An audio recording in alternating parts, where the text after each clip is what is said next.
I think I can safely say that my version of peace normally involves something like soothing Minecraft ambience. But lately I've been seeing more Doomslayer vibes in international relations these past years. The philosophy of peace and nonviolence has existed for quite a long time.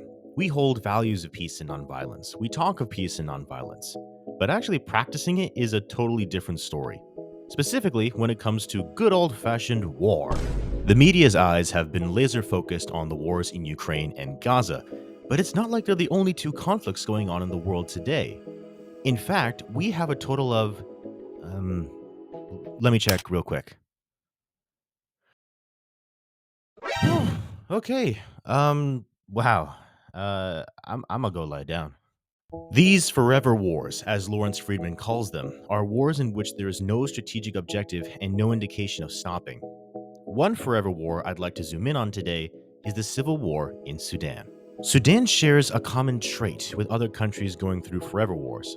Despite the conflict taking thousands of lives and ruining millions more, no one is talking about it, and it barely makes the headlines. It has gotten so bad that NPR has called Sudan a forgotten war. But to discuss methods to address this conflict, we need to know how it started in the first place and the conflict's effects. In 2019, the dictatorship of Omar al-Bashir, seen here trying really hard to hold it in, was booted out in a coup. The Sudanese armed forces and rapid security forces took control of the government. They established a transitional government and wrote up a new constitution. However, as history shows, when the military takes power, they rarely give it up. They continued to oust leaders they didn't like, and the population wasn't having it.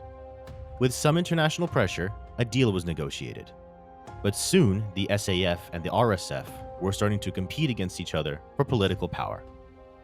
On April 15th, 2023, gunfire broke out between the two militaries in the capital, plunging Sudan into its third civil war. As the fighting continues between the SAF and RSF, multiple NGOs, including the Human Rights Watch, have documented evidence of both sides committing atrocities, ranging from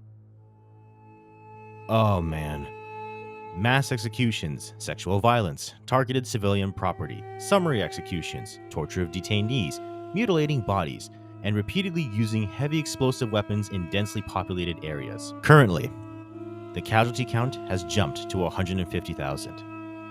14 million people have been displaced. Neighboring countries, such as Chad and Ethiopia, are overrun with fleeing refugees. 30 million people are in need of humanitarian assistance. Half of all displaced people in Sudan are children. As the war rages on, and civilians are either killed or displaced, famine has gripped the nation. The severe food shortage also prevents people from getting basic nutrients, putting them at heightened risk of illnesses and infections. According to Sudan's Ministry of Health and Doctors Without Borders, cholera has already caused more than 2,500 deaths, with over 100,000 suspected cases identified across the country. Hospitals in Darfur received nearly 100 wounded people in one day, stretching their already stressed capacity. With deteriorating food security, Sudan seems to be the world's largest hunger crisis and a humanitarian nightmare. So how would peace and nonviolence fit in this situation? Can it even?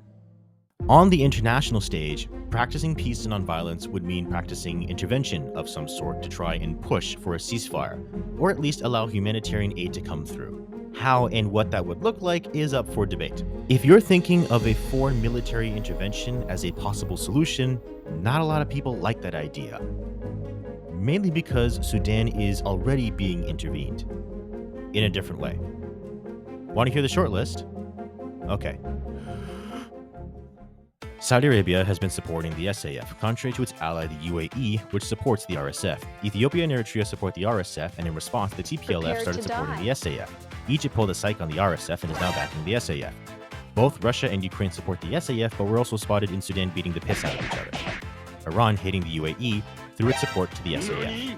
Turkey is offering Bayraktar drones to the SAF, and Qatar is following suit because an Islamist brigade is fighting with the SAF. And Algeria has also offered its fighter jets to the SAF because the UAE, which supports the RSF, supports Morocco, and Algeria doesn't like that for various reasons. So we can cross military intervention off the list. And if you're still asking why military intervention is still not an option, please pause the video and rewind the last minute. You were not listening. Now, there have been some attempts to stop or at least slow down the conflict. There was a conference in Geneva last year organized by the US, Saudi Arabia, and Switzerland to negotiate a ceasefire and improve humanitarian access. But while the RSF did attend the conference, the SAF did not. The UN has also enacted sanctions on the RSF and SAF, which includes targeted asset freezes, travel bans, and an arms embargo. But the effect of these sanctions is debated. As of this video, the US, UAE, Egypt, and Saudi Arabia, also known as the Quad, are proposing a roadmap peace deal for a 3-month truce. If the RSF and SAF are willing to accept it, however, is still uncertain. For us everyday people, we can't really stop the civil war, but we can practice peace and nonviolence in our everyday lives. One of the tactics of Kingian nonviolence is being informed. In this digital, globalized world, we can keep ourselves informed about Sudan and other current conflicts. Reliable sources like CFR, Human Rights Watch, the Wilson Center, UNHR, OCHA, and the International Rescue Committee are good sources that break down the conflict so that you can stay properly informed. People can also take a slightly more active role and donate to various organizations like Doctors Without Borders, UNHCR, Save the Children, the International Rescue Committee, and the International Committee for the Red Cross, which helps them provide food, water, shelter, and healthcare to people affected by the conflict. Nonviolent, peaceful protests can be used to draw more attention to the conflict and demand that more be done to end the conflict. And there is proof that peace and nonviolence is possible.